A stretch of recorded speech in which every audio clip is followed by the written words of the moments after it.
Want to know how to use comments in Java? Well, no worries. In this video, I'm going to show you how comments work in Java. It's super simple, so let's get right into it. Now, first things first, there are various ways you can write a comment. So, majorly, there are two ways. That is the single line and multi-line comment. Single line goes like this. You can just simply select double slash right here and then simply type in a comment. So this is a single line comment and it is shown by a light green or the less opacity green right here. And now for double line comment or multi-line comment, you can just simply select slash and asterisk.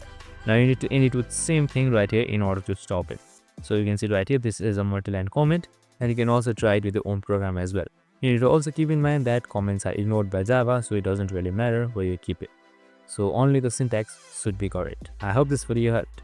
If it did, make sure to like, subscribe and tune in with us for more of these videos. See you in the next one.